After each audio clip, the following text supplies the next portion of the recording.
요한일서 1장 5절에서 10절입니다.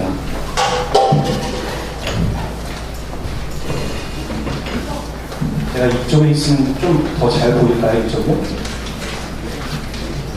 요한일서 1장 5절에서 10절입니다.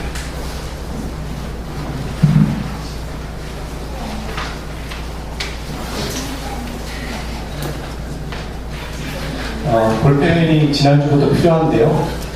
그 설교 노트에 혹시 볼펜이 없으신 분 계십니까? 손 한번 들어주시죠. 네, 3명 정도. 3명 정도.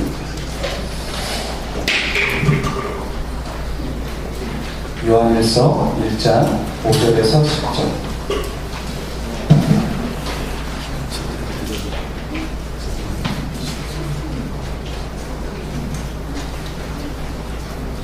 같이 읽어보도록 하겠습니다. 1장 5절부터 10절 시작.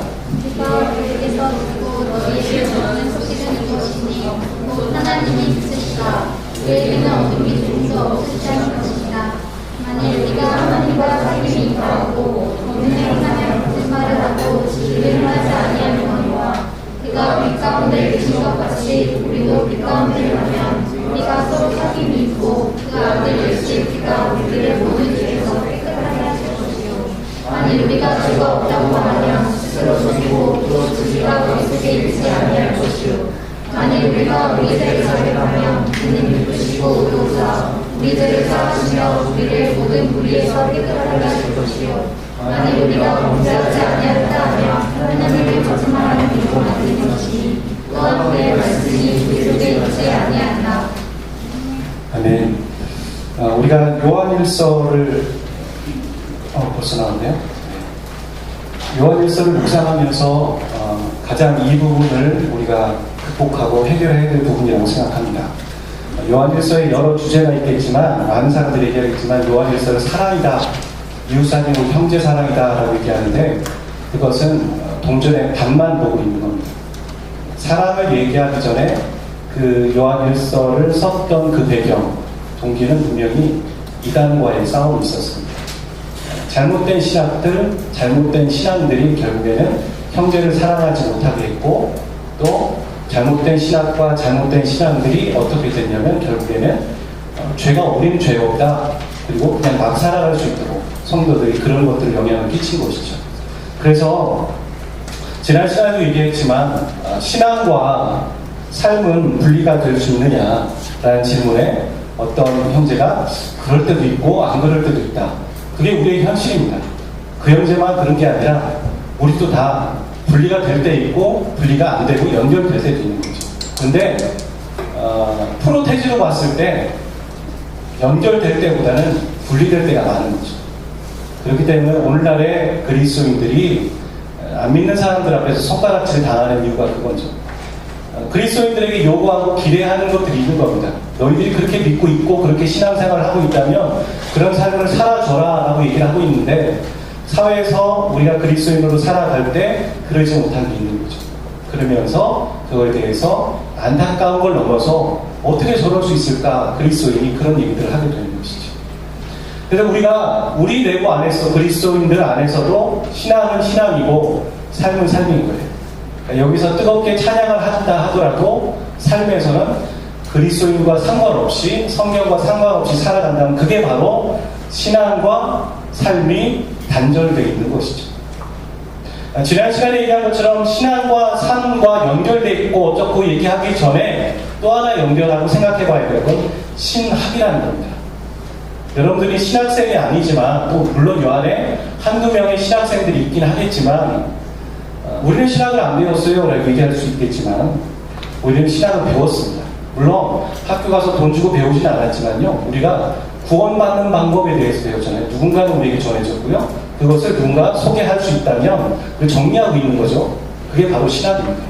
성경에 있는 많은 이야기들을 정리해 놓은 것 그것이 바로 신학인 거죠. 성경에 있는 것이 아닌 것들을 정리해 놓은 걸 신학이라고 하지 않습니다. 하지만 분명히 성경에 있는 걸 가지고 사람들에게 이해하기 쉽게 정리해 놓은 게 신학이죠. 근데 그 신학이 신앙에 영향을 주는 거고 신앙이 삶에 영향을 주게 되어 있는 겁니다. 그래서 어떤 사람이 삶에 문제가 있다고 하면 그는 신앙에 문제가 있겠죠. 예를 들어서 이단들 중에 구원파라고 있습니다. 구원파는 우리가 믿는 구원에 대한 얘기들이 거의 흡사하지만 결정적으로 뭐가 있냐면 너 구원 받았으니까 천국 갈 수 있잖아. 그러니까 여기서 그냥 살아도 돼. 죄 저지르고 살아도 돼. 라고 말하는 거죠. 그런 동기와 그런 말이 결론이 어떻게 나왔냐면 결국엔 신학에서 나온 겁니다. 구원 받았잖니. 그러니까 천국 갈 수 있는 거잖아. 그러니까 이 땅에서 어떤 삶을 살아도 구원을 받은 거잖아. 라고 얘기하는 거죠. 하지만 성경에서 얘기하는 성화와 그리스도인의 삶에 대해서는 그들이 놓치고 있는 거죠. 모르고 있는 것이죠. 그래서 신학은 신앙이 영향을 줘야 되는 것이고 신앙은 삶으로 영향을 줘야 되는 것입니다. 어디서부터가 단절되어 있다면 그는 신앙을 또 삶을 점검해야 하는 것이죠. 여러분 이제 설교 노트로 들어가서 기독교를 말이죠. 종교라고 부르지 않습니다. 물론 뭐 세계 4대 종교 이렇게 얘기하면서 안 믿는 사람들이 나는 크리스찬들이 또 사회적으로도 종교적으로도 기독교는 좀 어느 여러 종교 중에 기독교 이렇게 얘기를 할 수 있죠. 하지만 우리는 내부적으로 기독교를 부를 때 종교라고 말하지 않습니다. 기독교를 신앙이다 라고 말하는 이유가 있습니다. 여러분 종교는 말이죠. 오늘 이 부분을 확실하게 정리하고 가면 좋을 것 같습니다. 종교는 땡땡땡이 땡땡땡이게 하는 행동이다. 뭘까요? 종교는 앞에 들어가는 게 뭘까요? 윗줄을 맞추면 아랫줄도 맞출 수 있습니다. 이런 시험 볼 때 이러면 너무 좋잖아요. 윗줄 맞추면 아랫줄 같이 맞출 수 있는 거. 윗줄 맞았는데 아래도 다른다고 이러면 좀 갑자기 막 기분이 불편하잖아요. 그렇죠? 위에 종교는 인간이 신에게 하는 행동입니다. 제가 군대에 있을 때 저희 상관이 그런 얘기를 했습니다. 훈련생이었을 때도 뭐 주일날 되면은 자 종교 활동할 사람 어디 앞으로 나와 그런 얘기합니다. 종교 활동할 사람 그러면 여기 이쪽 줄에 기독교 이쪽 줄에 불교 이쪽 줄에 같이 순서해야 되나요? 네, 그렇게 얘기를 했습니다. 물론 지금은 모르겠어요. 지금은 뭐 무슬림도 있는지 잘 모르겠지만 못 모르고 있습니다. 기독교, 불교, 천주교 이렇게 했습니다. 그리고 종교활동 보고하고 다녀와서도 종교활동하고 돌아왔습니다. 라고 얘기하는 거죠. 그게 종교활동입니다. 인간이 신에게 하는 행동. 그러니까 안 믿는 사람들이 봤을 때 기독교 우리가 지금 예배 드리는 거 종교활동 맞습니다. 틀린 말 절대 아닙니다. 맞습니다. 근데 신앙은 무엇이냐 여기서도 잘 정리를 해야 되는데 신앙은 뭘까요? 반대로 얘기하면 되는 거죠. 하나님이 인간에게 하는 행동입니다. 성경은요 인간이 신에게 먼저 했다고 합니까? 하나님이 인간에게 먼저 하셨다고 하십니까? 하나님이 먼저 찾아오셨거든요. 인간은요 성경은 뭐하기를 우리는 죄가 있다라고 얘기하고 하나님을 찾을 수 없었다고 얘기합니다. 그러니까 뼛속까지 죄인이었다는 거죠. 그러니까 우리가 찾을만 하지도 않았고 죄가 무엇인지도 모르고 기준이 없었던 것이죠. 여러분 그리스도인이 돼서 우리가 하나님이 원하시는 게 아니고 하나님이 원하시는 우리는 기준을 재고 있잖아요. 하지만 그리스도인이기 전에는 뭐였습니까? 사회적으로 짓는 죄가 죄였고 그러지 않은 건 죄가 아니고 이런 식으로도 생각할 수 있었을 거예요. 그러면 저는 기준이 바뀌는 거죠. 하나님이 죄인된 인간에게 먼저 찾아오신 겁니다. 여러분 어디까지 찾아오셨을까요? 우리의 현실에까지. 먼저 찾아온 것도 중요하지만 어디까지 찾아오시냐도 중요한 것이죠. 간혹 많은 사람들이요 우리가 예수님을 믿는다고 하면서 예수님은 내가 지금 돈 없는 거에는 해결 못하실 거고 내 공부에는 해결하지 못하실 거고 내 삶의 문제는 해결하지 못하실 거고 그분은 교회 안에 계셔서 여기에 있을 때만 찾아오신 분이야 정도로 생각하는 거죠. 우리 스스로가 신앙과 삶을 분리시키고 있는 거죠. 하나님은 그렇게 얘기하지 않으셨습니다. 하나님은 예수님으로 오셨을 때 우리의 실존에 찾아오셨습니다. 죽음의 문제, 우리가 죽어 있을 때, 사망에 있을 때, 우리가 죄인이었을 때, 가장 해결할 수 없었을 때 그 중심에 찾아오셨다. 그리고 그 중심에서 우리의 문제를 하나하나 해결하셨습니다. 예수님이 이 땅에 오셔서 죄인들에게 찾아가셨고, 죄인들이 마음이 아플 때 찾아가셨고, 귀신 들린 자에게도 찾아가셨고, 눈먼 자에게도 찾아가셨고, 죽음인 무덤에까지 찾아가셔서 거기를 보면서 난 해결 못한다가 아니라 다 해결하셨습니다. 그건 아주 상징적인 거죠. 그들에게 찾아가셨다면 주님이 우리에게도 찾아오시고 이렇게 한 것처럼 모든 사람에게 찾아가신다는 얘기입니다. 아멘. 오늘 저와 여러분에게 그렇게 찾아가시는 거죠. 여러분이 그렇게 제한하지 마십시오. 제한해서 기도하지 마시고 제한해서 하나님을 생각하지 마십시오. 여러분이 생각하는 깜냥에서 하나님을 보지 마시고 성경이 뭐라고 얘기하는지 보고 그대로 받아들이십시오. 할렐루야. 그렇게 되시길 주의 이름으로 축원합니다.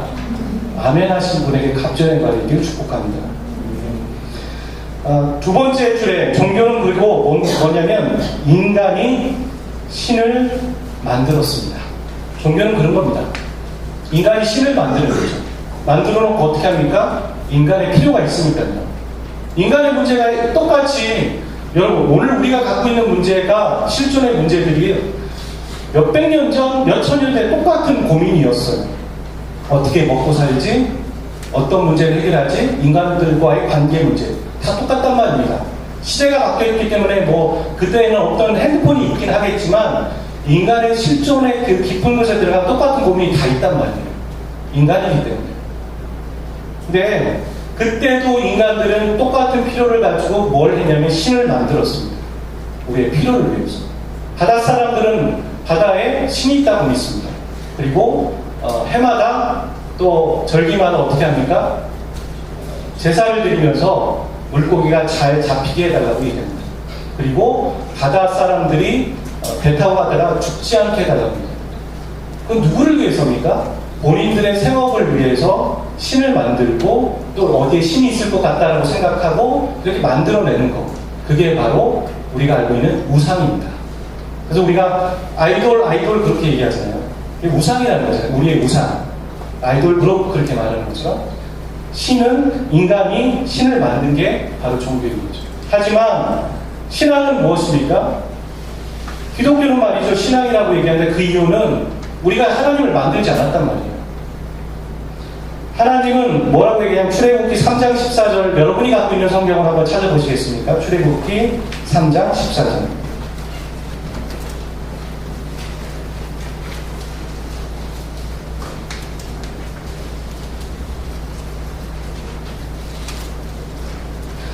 출애굽기 3장 제가 가지고 있는 구약 성경으로는 84페이지 정도가 됩니다.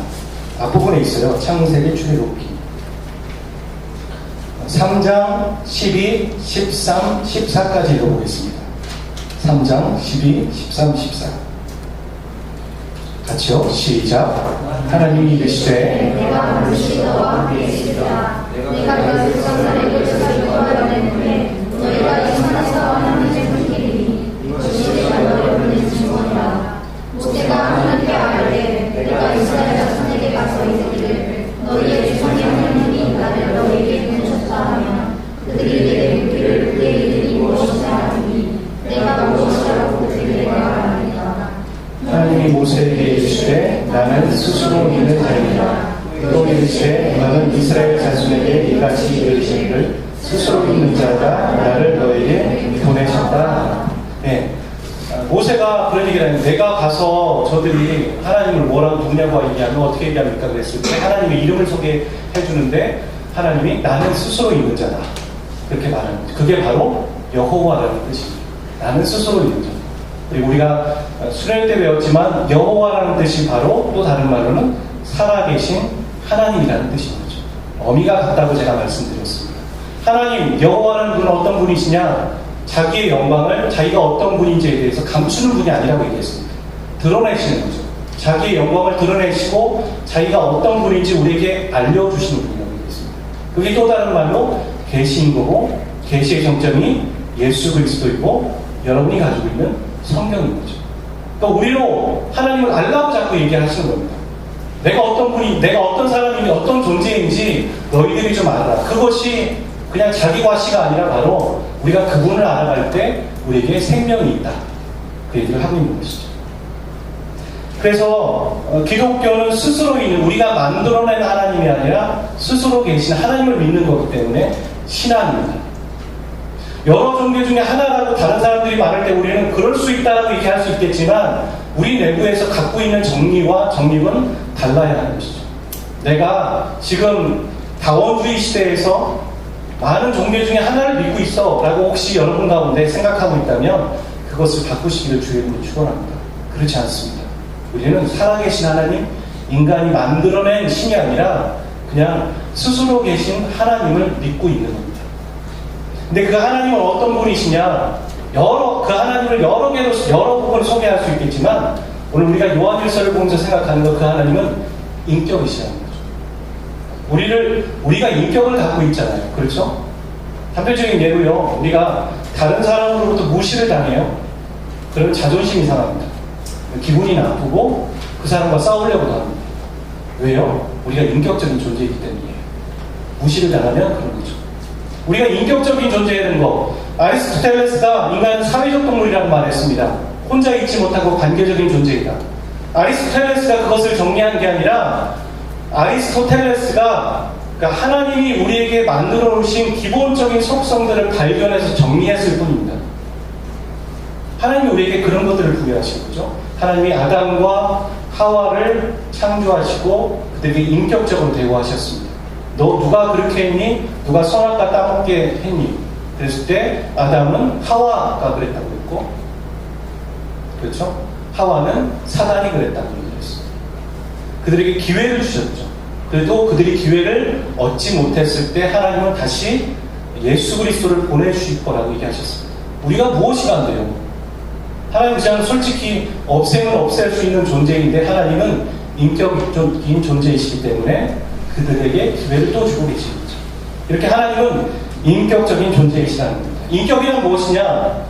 저와 종필 형제가 인격적인 존재라는 관계를 맺고 사귐을 갖는 것이죠. 어떤 남녀가 서로 가까워졌어요. 그럼 보면 우리가 뭐라고 합니까? 얘 사귀냐? 이런 얘기를 하죠. 사귀는 것입니다. 인격과 인격이 만날 때 사귐을 갖는다라고 말을 하는 것이죠. 똑같습니다. 하나님이 인격적인 존재이시기 때문에 사귐이라는 단어, 코이노니아, 교제라는 단어를 쓸 수 있는 거예요. 하나님이 인격적인 존재가 아니시라면 우리가 사람과의 사람 관계에서는 사귐, 교제라고 말할 수 있지만 하나님과는 일방적이겠죠. 우리가 일방적이든 그분이 일방적이든 그러지 않으세요. 기도도 대화하는 거죠. 기도를 대화라고 말합니다. 왜요? 듣고 주고받는 것이죠. 하나님과. 근데 우리는 일반적으로 하나님께 막 얘기하고서 예수님 이름으로 기도합니다. 마칠 때가 참 많잖아요. 만약에 우리가 하나님을 인격적으로 대우해드린다면 우리의 기도도 달라야 돼요. 우리가 얘기하고 또 그분이 뭐라 말씀하시는지 들을 수 있는 시간을 가져야 돼요. 그렇지 않을까요? 하나님과 바른 사귐을 우리가 지난 시간에 가져야 된다고 얘기를 했고 제가 여러분에게 영적인 노트를 썼다고 소개를 해드렸습니다. 한 형제가 노트를 샀다고 말을 했습니다. 직접 봤죠. 직접 얼굴을 보고 밥도 먹었습니다. 그게 바로 교제고 그게 사귐이죠. 그러면서 그 친구가 책을 샀다. 노트를 샀다. 목사님과 거의 흡사한 노트를 샀다. 쉽지 않은데 오래전 건데 네, 진짜 오래전 건데 그럼 이렇게 보면 벌써 연령대가 나오는 거죠. 흡사한 노트를 샀다. 그리고 아직 한 번도 쓰지 않았다. 그래서 제가 뭐라고 해요? 이름을 써라. 너의 이름을 쓰고 한 장을 넘겨서 뭐든 써봐라. 그런 얘기를 했습니다. 시작이 중요한 것입니다. 근데 여러분 다른 사귐을 갖기 위해서 오늘 본문의 말씀은요 요한은 우리에게 얘기를 하고 있어요. 지난주에는 사귐이 필요하고 중요합니다라고 얘기했지만 오늘은 사귐을 갖기 위해 꼭 전제되어져야 될 것, 알아야 될 것이 두 가지 있습니다 라고 말하는 거죠. 첫 번째는요 항상 땡땡땡으로부터 출발해야 한다고 말합니다. 무엇일까요? 항상 땡땡땡으로 출발해야 됩니다. 단순합니다. 항상 하나님으로부터 출발을 해야 합니다. 이 얘기하면요, 목사님, 저희는 다 하나님 믿어요. 예수 믿고요. 우리 교회 왔잖아요. 우리 신앙생활 성경책 일주일에 한 번 정도 그래도 큐티도 하고, 기도도 해요. 라고 얘기를 하지만, 여러분, 이런 질문 해볼까요? 그렇게 믿는 사람들이 있는 교회 안에 분쟁이 왜 일어날까요? 왜 문제가 일어날까요? 왜냐하면 교회 안에서 많은 사람들이 하나님으로부터 시작하지 않기 때문입니다. 우리가 하나님을 믿고 있는지 모르겠지만 하나님으로 시작하지 않는 거죠. 이해하셨어요? 하나님이 헤드가 되셔서 하나님이 원하시는 주권 이하이 되어 있지 않단 말입니다. 하나님을 믿고 있지만 우리가 하나님을 1위로 두지 않는 거죠. 2위로 두고 3위로 두면서 결정적일 때 내 생각을 주입해서 그것이 하나님의 뜻인 거냐 말하고 포장하고 결정하는 거죠. 오늘 우리가 그런다는 겁니다. 오늘 우리가 그러지 않는지 한번 생각해 보십시오. 우리는 말이죠, 우리 스스로를 속일 때가 참 많아요. 그래서 저도 곰곰이 하나님 앞에 말씀 앞에 서서 묵상하고 그러면 한 껍질을 벗기고 양파 껍질처럼 그 다음을 벗기면 또 벗겨야 될 게 있고 또 벗겨야 될 게 있고 그 중심에를 보니까 내가 원하는 게 있더라고요. 내가 원하고 내가 하고 싶은 것을 포장해서 신앙이라는 미명 아래 하나님이 하셨다라고 말할 때가 있더라고요. 쏙쏙 넘어가면 저도 모르는 거죠. 하나님의 말씀 앞에 묵상하다 보면 말씀을 빛이라고도 얘기하잖아요. 하나님을 빛이다. 오늘 본문에도 얘기하는데 그분 앞에 쓰다 보면 그것이 하늘하늘 벗겨지는 걸 보게 되는 것이죠. 많은 사람들이 하나님으로부터 시작하지 않습니다. 여러분, 우리가 복음을 들을 때요, 복음이 우리에게 가장 먼저 얘기하는 건 너희들은 죄인이다라고 얘기해요. 그리고 거의 배터리 나가지. 이걸로 쓸게요. 거의 끝날 때쯤에 복음의 끝부분에서 영접 기도할 때 뭐라고 합니까? 당신의 모든 죄를 예수님께서 사하여 주셨습니다. 그리고 예수님을 당신의 구주로 영접하시겠습니까? 그런 얘기를 하죠. 구주로 영접한다, 주님으로 영접한다. 이게 무슨 뜻일까요? 주님은 무엇의 줄임말일까요? 그렇죠. 주인님의 줄임말이잖아요. 우리가 마지막에 복음 앞에서 끝부분에서 복음이 우리에게 요구하고 하나님이 우리에게 요구하는 건요, 주권 이야기예요. 이때까지는 내가 주인으로 살았고 내 마음대로 살았는데요, 복음이 우리에게 얘기하는 건 너희들의 주인은 하나님이시란다 라고 말하는 거죠. 그래서 구원은 아담으로 돌아가는 거죠. 하와로 돌아가는 거고, 하나님이 인간을 창조하셨습니다. 그래서 인간의 주인은 하나님이십니다. 그분 안에 있을 때 우리는 정말 보람되고 의미 있는 인간다운 삶을 살아갈 수 있습니다. 그 얘기를 다시 얘기하고 있는 거죠. 그래서 우리의 주인을 바꾼 거죠. 우리가 예수님을 믿을 때. 근데 우리는 여전히 결정적일 때 우리의 주인이 우리가 될 때가 많은 거죠. 그 얘기를 하는 겁니다. 요한은 하나님은 빛이십니다 라고 얘기하는 것을 모든 것의 시작을 하나님으로 시작하십시오 라고 말하는 것이죠. 이단의 얘기를 다시 한번 얘기하지만 이단들은 자신들이 그려놓은 신, 자신들의 필요에 따라서 그 신을 믿는 겁니다. 그래서 우리가 조정할 수 있고 우리가 우리의 마음대로 해결할 수 있는 게 그들의 신인 것이죠.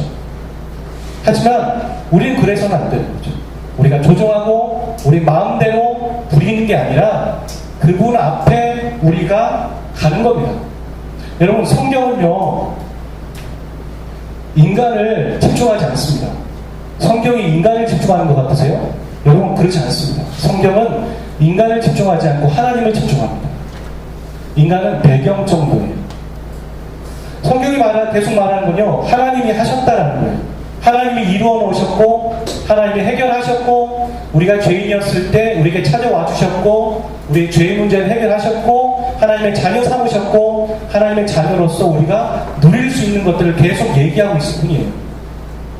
그래서 아까 찬양 인도자도 그런 얘기를 했죠. 우리 자신을 묵상하지 말고 하나님을 바라보자고. 그게 예배입니다. 오늘 우리가 읽었던 본문 말씀이에요. 5절을 한번 다시 한번 읽어주시겠습니까? 5절입니다. 시작. 우리가 너희에게서 듣고 너희에게 전하는 소식을 믿었으니 곧 하나님은 빛이시라. 너희에게는 어둠이 조금도 없으시다 지금 요한은요 5절에서 그에게 듣고 너에게 전하는 소식, 요한이 하고 싶은 얘기를 하고 있지 않아요. 내가 하고 싶은 얘기 내가 흘리는 대로 하지 않는다. 여러분 예배도 그렇고요, 예배 안에 찬양 인도자도 그렇고요, 설교자도 그래요. 본인이 하고 싶은 얘기를 하지 않습니다. 대표 기도자도 그런 얘기를 했어요. 목사님을 위해 기도합니다. 목사님이 건강하고 이런 얘기 하지 않았죠. 하나님의 말씀을 잘 전하고 대언할 수 있도록 기도하고 있죠. 그런 겁니다. 저도 그렇습니다. 일주일을 묵상하든 며칠을 묵상하든요, 여러분에게 말씀이 말하고 있는 그대로를 전하기 위해서 노력할 뿐입니다. 가장 좋은 요리는요, 원재료가 그대로 살아있는 요리인 거죠. 그렇죠? 만약에 예를 들어서 우리가 고기 요리를 한다, 고기 맛이 없고 갑자기 짬뽕 맛이 난다, 그건 요리라고 할 수 없는 거죠. 퓨전이 되버리는 거죠. 진정한 요리는 원재료가 그대로 사람이 그 상대방이 느낄 수 있도록, 맛을 볼 수 있도록 하는 것이 진정한 요리 아니겠습니까? 하나님의 말씀도 그렇고 예배도 그런 거예요. 만약에 예배 안에서 우리의 것들을 얘기하고 세상 살아가는 얘기들을 하고 그런다면 잘못된 것이죠. 세상에 살아가는 것들을 하나님의 말씀과 기준을 다시 한번 평가하고 리뷰하고 바라보는 거, 그거죠. 기준을 다시 하나님께로 돌리는 거. 그게 바로 예배이고 말씀이고 찬양이 되는 것입니다. 그래서 예배자의 자세는 무엇이냐? 그냥 앉아서 그냥 손 들면 되는 것이냐, 그 얘기가 아니죠. 우리 중심을, 우리 기준을 하나님께로 다시 한번 맞추겠다라는 얘기인 거죠. 내 감정 내려놓고, 내가 예배 전에 어떤 감정으로 왔는지 그것도 내려놓고, 내 현실이 어떤지도 내려놓고 하나님의 말씀의 기준에 나를 다시 한번 맞추겠다. 그게 바로 예배이고 하나님은 빛이시다 라고 말하는 것이죠. 두 번째, 시작을 하나님으로 하되 하나님은 땡땡땡땡땡땡입니다. 그럴까요? 제 마이크 잘 들리세요? 맨 뒤에 계신 분? 그래요? 제 모니터만 좀 조정 더 키워주시면 네, 좋습니다. 시작을 하나님으로 하되 하나님은 땡땡땡입니다. 여러분 한번 거기다 쓰지 마시고 그 옆에다가 여러분 평소에 기도할 때 하나님 부르시잖아요. 하나님 부르고 앞부분에 어떤 하나님 수식어를 넣으시죠. 그렇지 않으세요? 은혜로우신 하나님, 사랑과 긍휼이 많으신 하나님, 이런 것을 넣잖아요. 그게 여러분이 알고 있는 하나님 아니겠습니까? 대표적인 걸 한번 옆에다 써보세요. 그 블랭크에 넣지 마시고 그 옆에다가 스스로.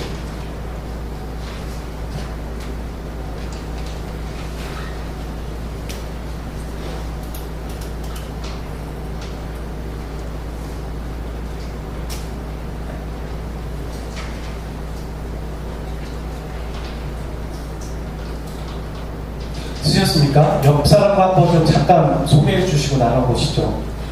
나는 이런 하나님 썼어.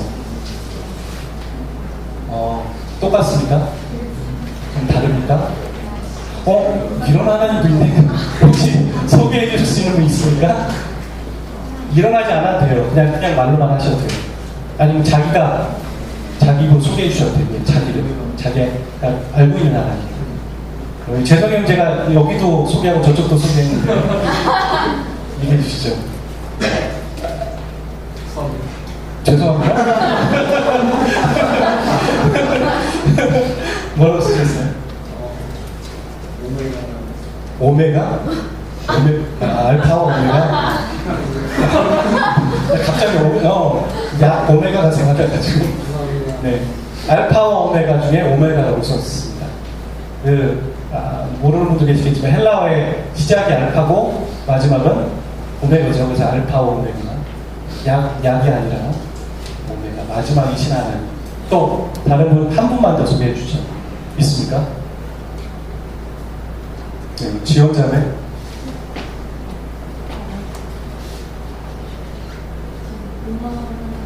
고마운 하나님. 감사합니다. 요한은 하나님으로 시작해야 된다는 얘기와 함께요, 하나님이 누군지 모르면서 시작할 수는 없잖아요. 솔직히 그냥 하나님으로 시작하는 띡하니 그럴 수는 없죠.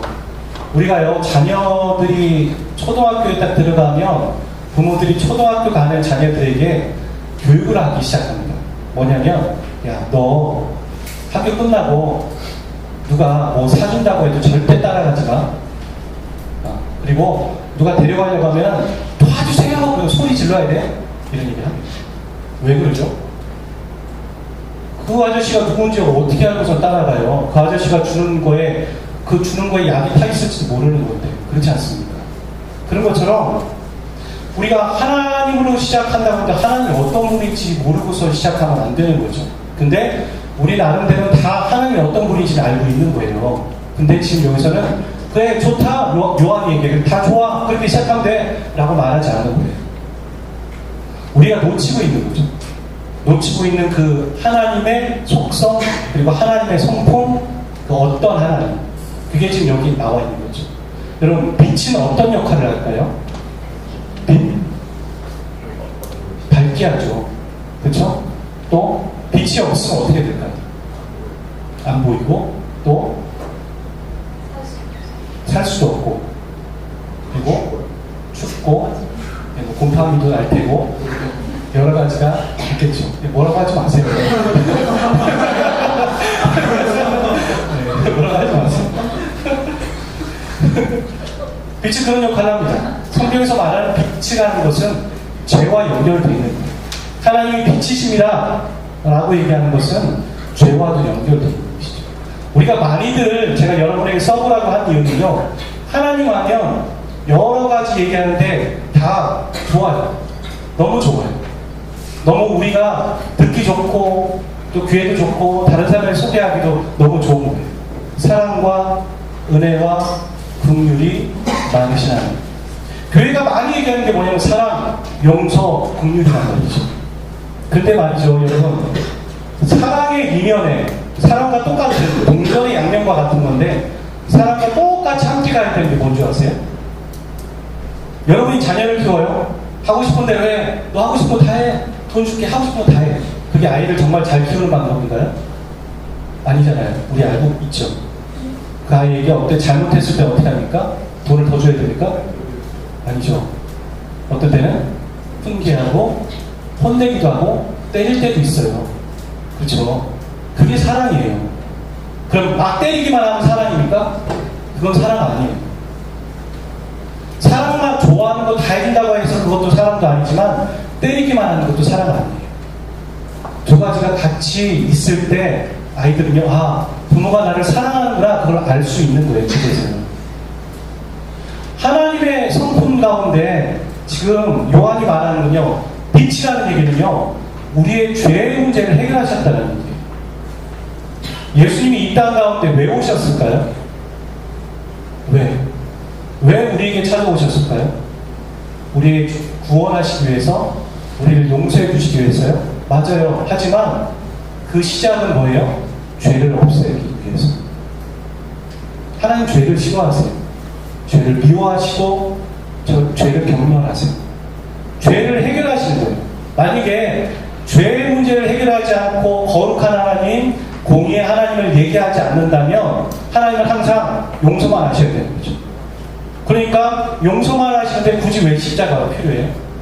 십자가 필요 없죠. 왜 하나님 그냥 용서나 해주세요. 우리가 죄 지으면. 그러면 되지. 공유를 베푸시면 되지. 은혜만 베푸시면 되지. 사랑만 하시면 되지. 왜 심판하세요? 라고 얘기를 하는 거죠. 하지만 사랑이 사랑다우려면, 용서가 용서다우려면 공의가 있는 것이죠. 여러분 그렇지 않으세요? 그래서 시작을 하나님으로 하되 하나님은 거룩한 하나님입니다. 거룩한 하나님. 여러분 하나님의 사랑을 소개할 때요, 잘못된 감정이입이 충분히 될 수 있는 영상 하나 소개하면서 하나님의 사랑은 이런 겁니다.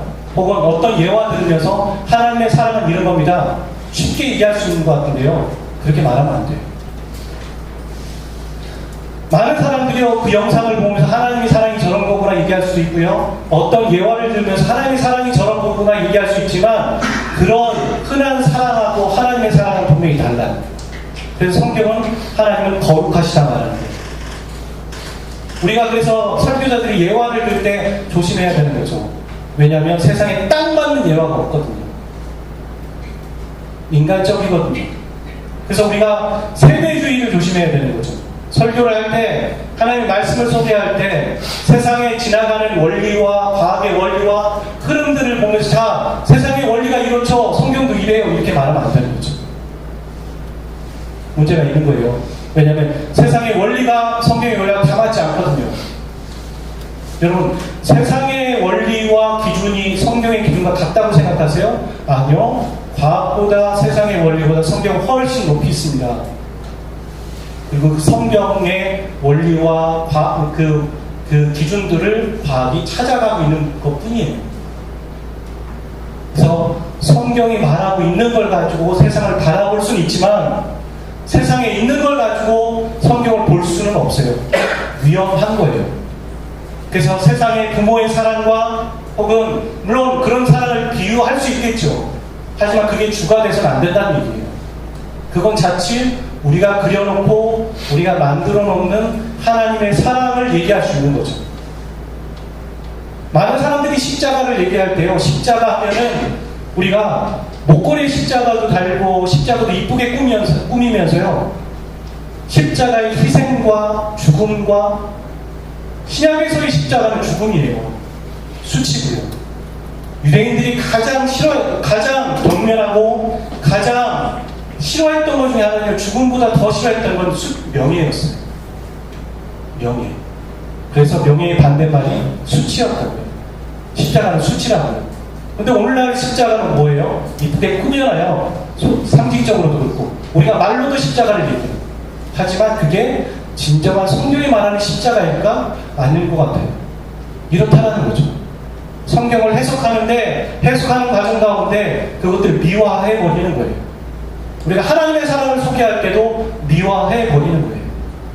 하나님 분명히 사랑이 많으세요. 공률이 있으세요. 하지만 하나님이 이 땅에 저와 여러분을 위해 십자가를 지시러 오신 예수님은, 그리고 하나님의 의도는 죄를 멸하기 위해 오신 거예요.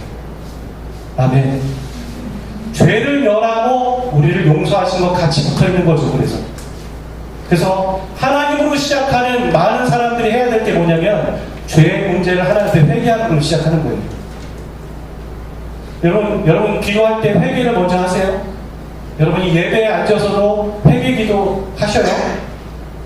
일주일 동안 중에 여러분 기도하는 가운데, 기도의 횟수를 따지는 게 아니라 기도 가운데 가장 먼저가 빛이신 하나님이십니까? 우리는 하나님을 되게 만만하게 볼 때가 있죠. 가까운 분이라는 거 좋아요. 친밀한 거 좋아요. 그거 결코 나쁜 거 아니에요. 하지만 그분을 경외하는 거예요. 두려움으로써 존경하는 게 경외거든요. 그럴 수 있잖아요.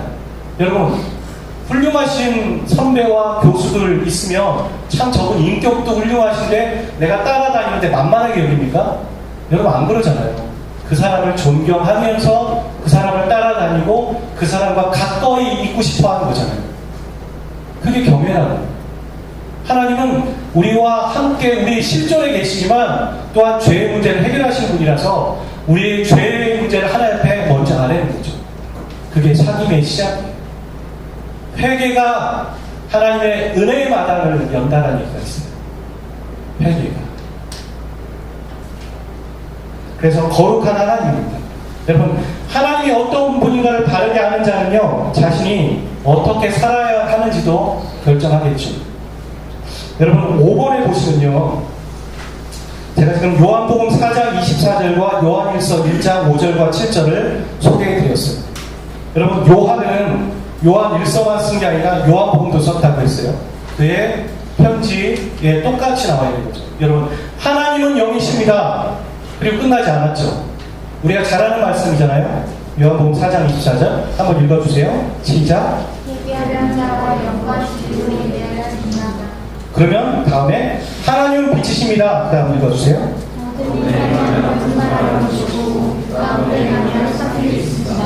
예, 하나님은 영이십니다. 이렇게 끝나지 않았다고요. 하나님은 빛이십니다. 이렇게 끝나지 않았다고요. 만약에 저와 여러분이 오늘 이 예배 가운데 말씀을 듣고 말씀을 전하고 말씀을 전하는 저도 제가 정리해놓고 하나님은 빛이십니다. 이렇게 쫙 설명하고서 보기 좋게 설명하고 띡 끝나면요, 이게 바로 요한이 그렇게 싸우려고 했던 이단들의 모습이 있더라고요.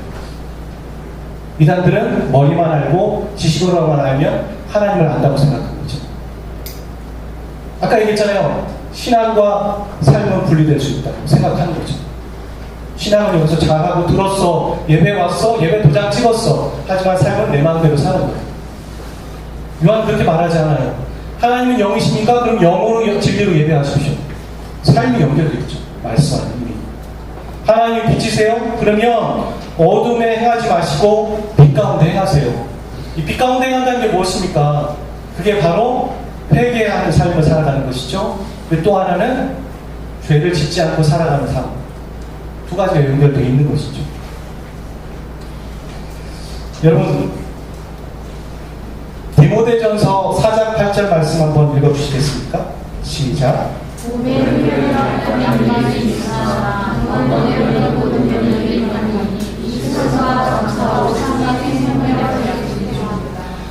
탁구이죠. 탁구대와 탁구 선수. 탁구공이 조사해보니까 3g이 채 안 되더라고요. 2.7, 2.5g.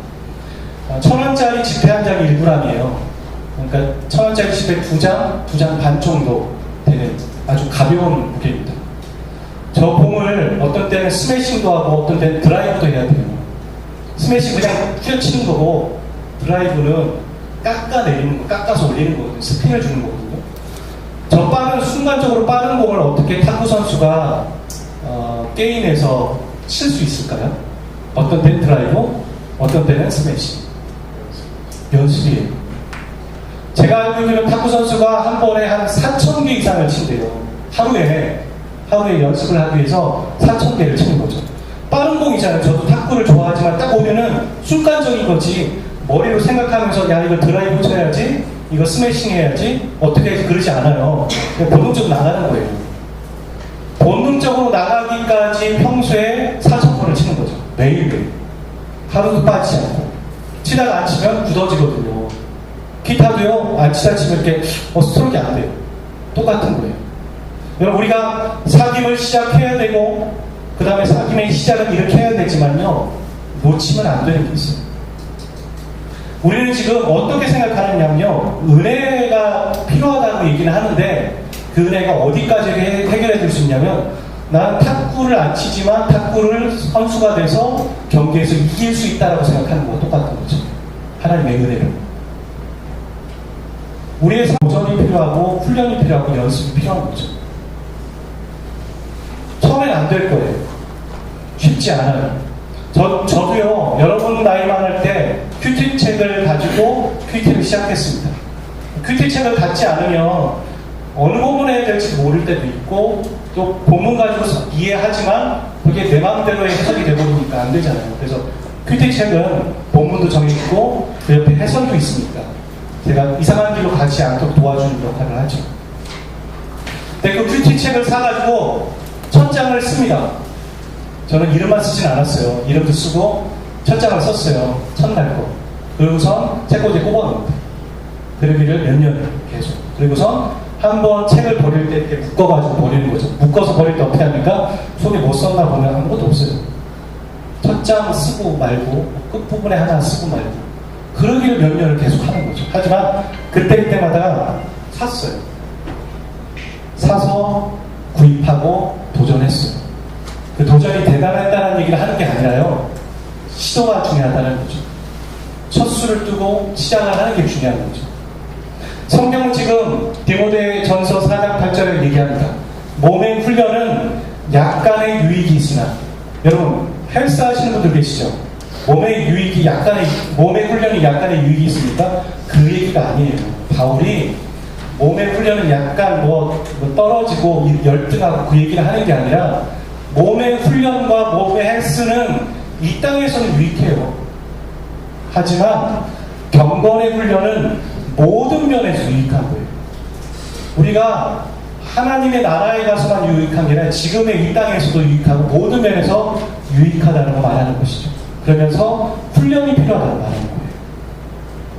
저와 여러분이 경건의 시작을 하고 사귐의 시작을 하고 사귐을 어떻게 시작해야 되는지 알지만 여러분 도전해보세요.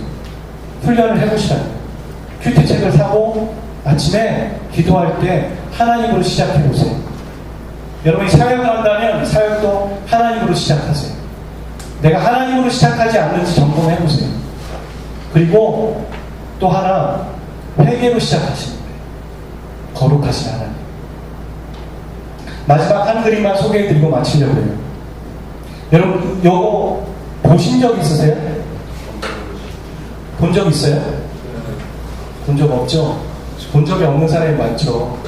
벌써 배경이 약간 시골이고 기와집이 나오죠. 여러분 요즘 수도가 그냥 물 틀면 그냥 나오지만요, 예전에는 이 수도가 배관이 좋지 않아서 시골에 가면 펌프가 있었어요. 저희 펌프거든요. 물이 콸콸콸 나오는데 그냥 갑자기 이렇게 펌프질하면 물이 나오는 게 아니에요. 과학적인 원리로 봤을 때 한 바가지의 물을 이렇게 넣어야 돼요. 한 바가지의 물을 넣으면 내가 힘이 없어서 펌프질을 안 하기까지 전까지 계속 물을 나와요. 그 물을 무슨 물이라고 하냐면 마중 물이라고 해요. 그러니까 우리가 왜 손님들 보면 마중 나간다 그런 얘기 하잖아요. 그러니까 많은 물을 얻기 위한 물이 마중 물이죠. 그래서 이 펌프 옆에 저렇게 양동이가 있고 거기에 물이 모여 있어요. 조금씩. 그래서 한 바가지를 터서 저기다 넣고 펌프질하면 어마어마한 물이 나올 수 있는 거죠. 큐티와 또 기도와 우리가 얘기하는 사귐이라는 것은 저 마중물과 같아요. 뭐냐면 지금은 당장 우리가 평온한 것 같아요. 지금은 되게 안전하고요, 큰 문제도 없고요. 여러분, 여러분에게 아주 큰 문제가 있다면 여러분의 눈빛에 표정이 다 보입니다. 여러분의 인생 가운데 시련과 역경이 아직은 없는 것 같아요. 하지만 누구나 다 찾아온다고요. 누구나 어려운 때가 있어요. 누구나 힘든 때가 있어요. 탁구 선수가 실전에 나갈 때가 있다고요. 군인이 전쟁에 나갈 때가 있다고요. 탁구 선수가 실전에 나갈 때, 군인이 전쟁에 나갈 때는 머리로 하지 않아요. 훈련된 대로 본능으로 하는 거예요. 근데 우리가 훈련된 게 없고 경험에 훈련이 없으면 어떻게 돼요? 하나님을 찾지 않는 거죠. 여러분 정말 다닥치고 힘들 때 어떻게 하는 줄 아세요? 저 하나님 못 찾습니다. 못 찾더라고요. 훈련이 돼야지 찾더라고요. 훈련이 돼야 하나님을 찾고 무릎을 꿇고 기도를 하죠. 훈련이 안 됐을 때는 내 힘을 의지하고요, 다른 사람을 어떻게 도와줄까를 얘기하고요, 그러고 있는 제 모습을 보니까 한심할 때가 있더라고요. 경건의 훈련, 사귐의 훈련, 관계지만 훈련이 필요한 것입니다. 연인들도 처음 만날 때는 어색해요.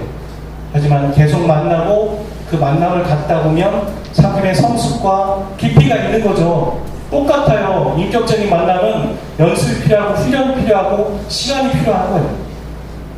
말씀을 마치겠습니다. 사랑하는 마하나인 여러분, 여러분이 이 마중물이라는 거 기억하셨으면 좋겠어요. 그 마중물, 그것은 하나님과의 친밀함이에요. 친밀함. 오늘 우리가 살아계신 하나님을 그 박물관에 있는 어떤 존재로 생각하지 않았으면 좋겠어요. 그분은 아무것도 못하시고 우리의 능력도 없으시고 우리의 실전은 아랑곳하지 않으시고 오직 예배만 드리라고 하시는 그런 분이 아니라는 말이죠. 우리의 현실과 실전과 문제 가운데 함께 고민하시고 해결해 주길 원하시고 함께 하실 분이세요. 그분은 또한 인격적인 분이세요. 우리가 인격적인 존재이기 때문이죠. 사랑하는 여러분, 여러분이 하나님과 인격적인 만남을 갖기 위해 훈련을 해보세요. 연습을 해보세요. 반복을 해보세요. 시간을 정하고 장소를 정해서 하나님을 찾아보세요. 그 하나님을 찾을 때 먼저 회개로 시작하세요. 그게 바로 오늘 요한이 말하고 있는, 요한일서가 말하고 있는 하나님은 빛이십니다 라고 말하는 것이죠. 우리가 이 시간 잠시 눈을 감고 기도하도록 하겠습니다.